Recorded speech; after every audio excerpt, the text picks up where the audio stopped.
Banking गुरु channel में आपका स्वागत है। आज हम अपने इस वीडियो में स्टेट बैंक ऑफ इंडिया के फ्यूचर प्रोस्पेक्ट्स के बारे में बात करेंगे। जैसे हमने आपसे प्रॉमिस किया था कि स्टेट बैंक के Q2 फाइनेंशियल ईयर 22 के रिजल्ट्स आने के बाद हम सेकंड पार्ट भी उसका लाएंगे ताकि हम एक इसके ऊपर लॉन्ग टर्म व्यू ले सकें। जैसे कि आपको मालूम है, most of the agencies have revise there state Bank of India share target upward और तकरीबन 700 के करीब कर दिया सभी ने।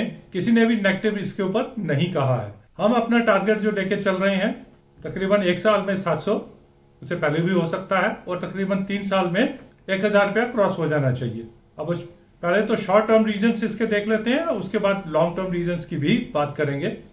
शॉर्ट टर्म में पहले इसी को जो क्वार्टरली रिजल्ट्स आए हैं जो काफी अच्छे थे हर एक पैरामीटर पे, उनके ऊपर नजर डालते हैं।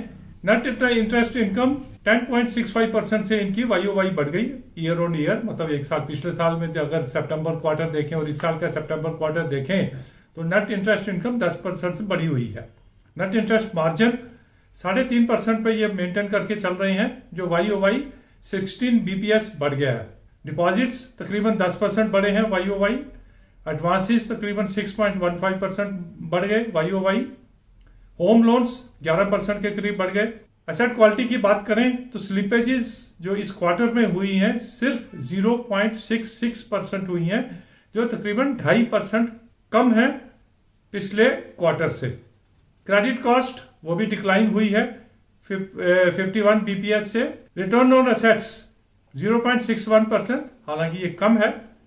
लॉन्ग टर्म इनका टारगेट है कि कम से कम 1% रिटर्न होनी चाहिए, लेकिन 18 BPS बढ़ी है YOY। Return on equity 13.17%, 423 BPS बढ़ी है। अल्टरनेट चैनल्स का जो शेयर है 93% से 95% बढ़ गया है। ये तो है कुछ ब्रॉड पैरामीटर्स जो काफी अच्छे हैं और आगे आने वाले समय में इससे भी अच्छे होने की उम्मीद है, क्योंकि स्टेट बैंक ऑफ इंडिया हम मान के चलते हैं this is a proxy to the Indian economy. Indian economy चलेगी, स्टेट बैंक ऑफ इंडिया चलेगा। ये हमारी अप्रोच इंडियन इकोनॉमी के ऊपर भी दर्शाता है। If we are positive on Indian economy, we can be positive on State Bank of India share also.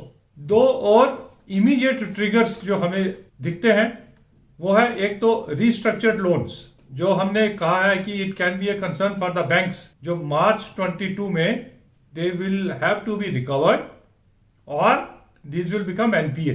तो स्टेट बैंक के तकरीबन 30,000 करोड़ के रिस्ट्रक्चर्ड लोन है जो फेज 1 और फेज 2 में किए गए थे, जो ड्यू हो जाएंगे मार्च 22 में, either to be declared as NPA और नीड्स टू बी रिकवर्ड। उसके अगेंस्ट स्टेट बैंक ने 6,500 करोड़ की प्रोविजन ऑलरेडी कर रखी है।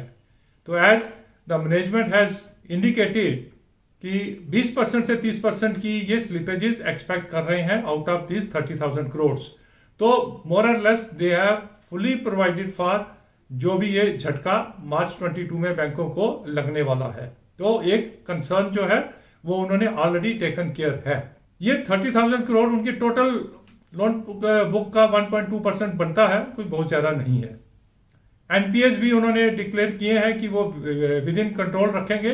ग्रॉस NPA 5% से नीचे और नेट NPA 1.5% से नीचे वो रखने की कोशिश करेंगे। क्रेडिट ऑफटेक जो अभी सिर्फ हमें पर्सनल लोन्स, होम लोन्स में दिख रही है, वो कॉर्पोरेट में भी आने की उम्मीद है, क्योंकि second quarter, third and fourth quarter जो है बिजी सीजन में आते हैं और क्रेडिट की डिमांड बढ़ जाती है। 5 लाख करोड़ की पाइपलाइन अवेलेबल है वर्किंग कैपिटल में, अनयूटिलाइज्ड लिमिट्स, टर्म लोन के अनयूटिलाइज्ड टर्म लोन्स और प्रपोजल्स इन पाइपलाइंस जो सैंक्शन की हुई हैं, अभी उनमें अवेलमेंट शुरू नहीं हुई है। 5 लाख करोड़ जो कि मार्च तक एक्सपेक्ट कर रहे हैं कि इसमें से अच्छा अमाउंट जो है कन्वर्ट हो जाएगा क्रेडिट में, मतलब लोन्स वो दे देंगे। तो 5 लाख करोड़ में से अगर 50% भी हो जाता है तो 2.5 लाख करोड़ का एक push state Bank of India के क्रेडिट को मिलेगा और उससे इनकी जो रिटर्न ऑन एडवांसेस है वो बढ़ जाएगी, अच्छी रिटर्न उसमें मिल जाएगी। तो एक डिस्ट्रेस में जो लोअर लेवल पे लोन्स देने पड़ते हैं वो कम हो जाएंगे और अच्छा रिटर्न लोन्स पे मिलना शुरू हो जाएगा। रिकवरीज की अगर बात करें तो दे आर टारगेटिंग तकरीबन 8,000 करोड़ की रिकवरीज इस फाइनेंशियल ईयर में, उसमें से 4,000 वो ऑलरेडी कर चुके हैं और जो 4000 करेंगे उसके ऊपर बहुत पॉजिटिव है कि उतना हो जाएगा। जैसे ये रिकवरीज होंगी तो ये सीधा, क्योंकि ऑलरेडी उन्होंने प्रोवाइड फॉर कर रखा है, 87% के करीब इनका पीसीआर है, प्रोविजन कवरेज रेशियो, तो सीधा ये प्रॉफिट में आएगा।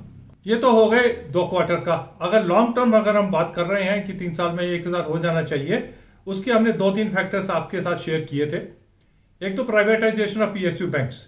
जैसे ही 2-3 बैंक प्राइवेटाइज हो जाएंगे और अच्छे रेट पे प्राइवेटाइज हो जाएंगे तो कंपैरेटिवली स्टेट बैंक का शेयर भी जो है री-रेट हो जाएगा।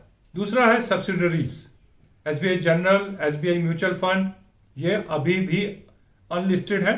जिस दिन ये लिस्ट हो जाएंगी तो this will also give a push to the State Bank of India share. तीसरा है existing subsidiaries, SBI Life and SBI Cards, जिसका रेट अच्छा चल रहा है, उससे भी इनको बेनिफिट मिल रहा है प्रॉफिट में। हमने योनो की बात की थी, एक योनो प्लेटफॉर्म जो एक इनका डिजिटल प्लेटफॉर्म है, वो भी दिन दुगनी रात चुगनी तरक्की कर रहा है, और उस पे भी जब ये सब्सिडी बनाएंगे और उसको लिस्ट करवाएंगे तो that will also be A game changer for SBI. Immediately कुछ करेक्शन चल रही है, 500 के करीब अगर आता है आप उसको दोबारा ले सकते हैं, कंसोलिडेट कर सकते हैं।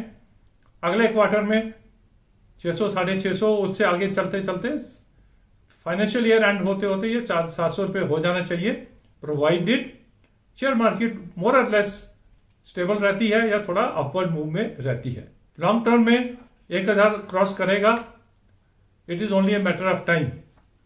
अब जहां हम इतनी वैल्यूएशंस न्यू जनरेशन शेयर्स को दे रहे हैं, चाहे वो पेटीएम जो एक्सपेक्टेशन है वैल्यू की, जोमेटो की वैल्यूएशन देखें या नायका की वैल्यूएशन अगर देखें, तो वहां अगर देखते हैं तो स्टेट बैंक का ब्रिक एंड मॉर्टर और डिजिटल का कॉम्बिनेशन और एक इकोनॉमी का एक मिरर, तो 1000 का शेयर हो ही जाना चाहिए। This is our visual thinking. पहले भी हमने विजुअल थिंकिंग की थी 2 साल पहले कि 180 का शेयर चल रहा था तो 500 हो जाएगा, वो हो गया। अब हमारी विजुअल थिंकिंग है कि 1000 हो जाए, हो तो जाएगा, it is only a matter of time. तो remain invested in State Bank of India. Best of luck for investment in State Bank of India share.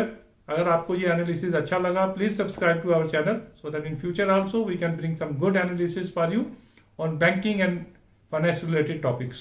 Thank you.